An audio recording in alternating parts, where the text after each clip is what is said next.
How do you know if you're ready to open a second location? That's what this video is all about, and I'm going to tell you.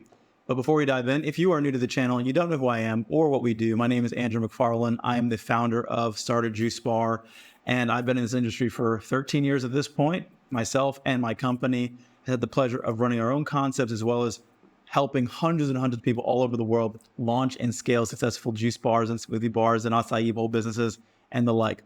So all the information on this channel is coming from that experience. Let's dive into today's topic of conversation. Now, naturally, if you have a singular location and your goal is to have multiple locations, it can come into question, when do you know when you should actually open up your second storefront? And there are a few key indicators that I want to make you guys aware of so that you're aware if you're ready yet, because I've seen a lot of people wait too long and not open these businesses, and then their markets get saturated, and then they didn't have as much presence as they wanted to because they took things too slowly. And I've seen people jump the gun, start opening up too many locations too soon, and then those businesses collapse and implode because they don't have a strong foundation. Just like building a house, you have to have a strong foundation in order to build on top of. And the same thing goes for a business. With that, I want to just also mention a little caveat, because I do talk to people who are thinking that there's a right sequence of events when it comes to opening these businesses. Some people will say, well, I should start on a small scale and do delivery and then eventually open a store and then maybe open up 2 stores. And that's not actually true. There are a lot of people, and most people that we work with just go straight into opening their first storefront. There is no prerequisite that forces you to say you have to start small and then to start a storefront. You can if you want to, but you don't have to. So that's connected to the idea of just understanding your growth patterns and trajectory. So let's talk about some of the key things that you want to have in place before you start considering opening up a second storefront.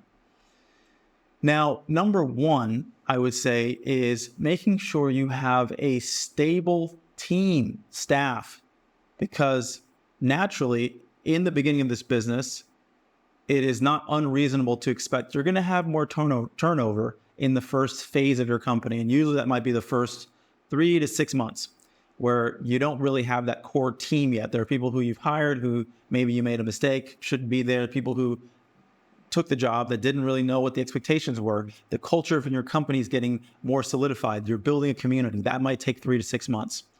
Okay, that's the first thing, because you're going to need that team in order to stabilize and slowly but surely remove yourself, which is the second thing to look out for, from working in the business to working on the business. Okay, I see far too many entrepreneurs who are stuck in their companies doing the day-to-day things, making the juice, making the smoothies, cleaning up, and they're not working on the business. So how would you then open up a second storefront when you haven't even been able to create enough time for yourself to step outside of actually doing the day-to-day operations?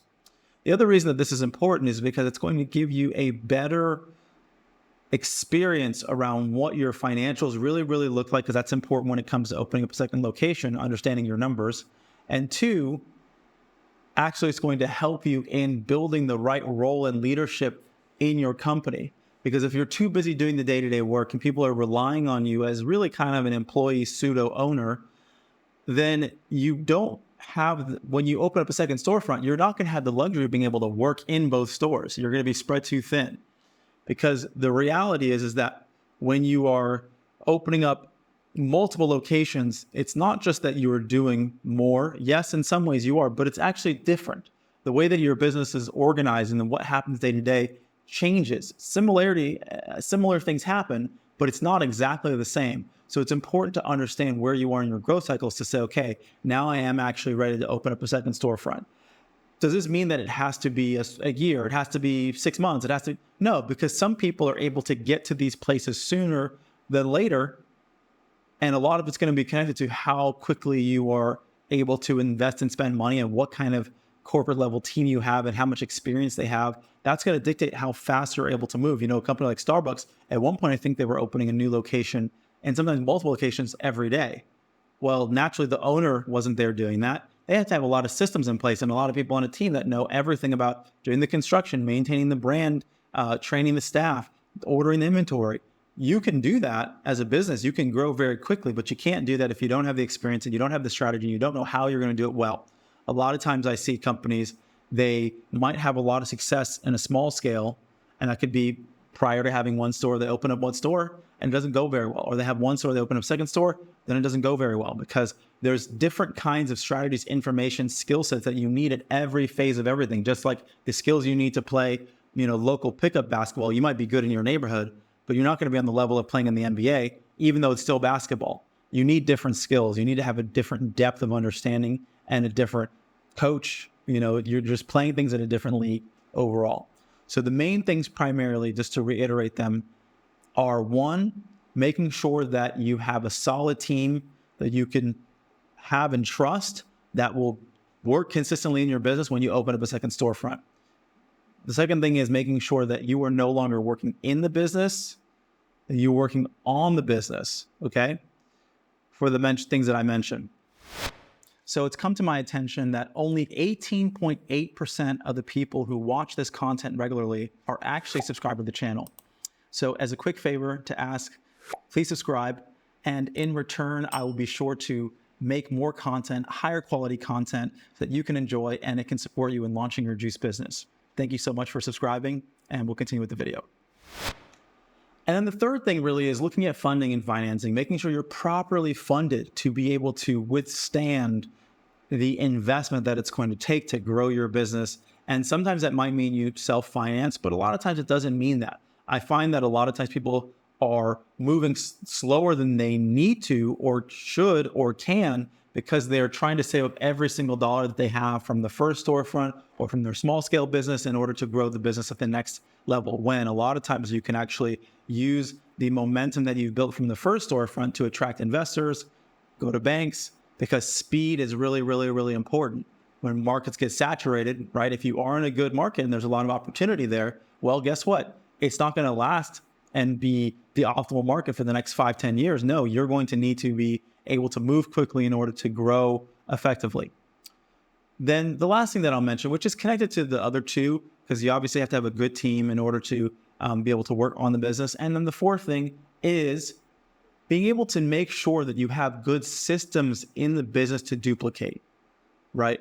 There are people who have singular storefronts because they're working in the business, or maybe their team is absorbing certain things. They might have a lot of bad habits. They might not have the systems in place, and they can get away with that because they're still functioning at a certain scale. But when you start to get to the point where you have 2 stores and you don't have systems for training, you don't have proper opening and closing checklist systems really for everything, onboarding employees, doing inventory, ordering, negotiating with vendors, everything. If you don't have clear systems around these things, it's going to start to show more as more pressure is put on the business as you get bigger and you get larger. Okay, so there are a lot of things to keep in mind. These are really the primary elements when it comes to getting to that next level. If you do need help, if you're at a singular store or you're not even at your first storefront yet, you haven't even started the business yet, whatever phase that you're in, reach out to me personally at Andrew@StartAJuiceBar.com. We can help you get there. That's all for today. Follow us on Instagram at StartAJuiceBar. We have exclusive content, exclusive giveaways. We post multiple times a day there. You can direct message me there as well. And then lastly, we have a podcast. It's called the Juice Bar Experts Podcast. It's on Spotify. It's on iTunes. If you prefer to listen and to watch, or you want to do all of it, you like YouTube, you like podcasts, you like driving in your car, listening to things while you're cleaning your house, whatever you're doing, then you can do that too. Sending you guys my love, wishing you guys a lot of success. This is Andrew McFarland with StartAJuiceBar.com. See you soon. Hope you guys have been enjoying the video content. If you're inspired to learn even more about how to start your juice business from scratch, for you, we have a free ebook. It's called the 15 Steps to Starting Your Juice Business. And this is going to go through a high-level overview, through a step-by-step process on how you get your business off the ground. Everything from, branding, menu development, finding the right location, and more. This is going to be a clear roadmap so you know how to go from where you are all the way to opening your store. If you want to go even deeper, we've also created an online course. It's called the Juice Bar Master Blueprint. This is going to go into great depth on everything from how do you put together and think about recipe development? How do you cost out your menu and what's the math around it? What equipment do you need? How do you design your store? How do you find the right location? And so much more. I know you're going to find a lot of value out of both of these. There's links in the description below. So I hope to see you guys at the next video, and enjoy.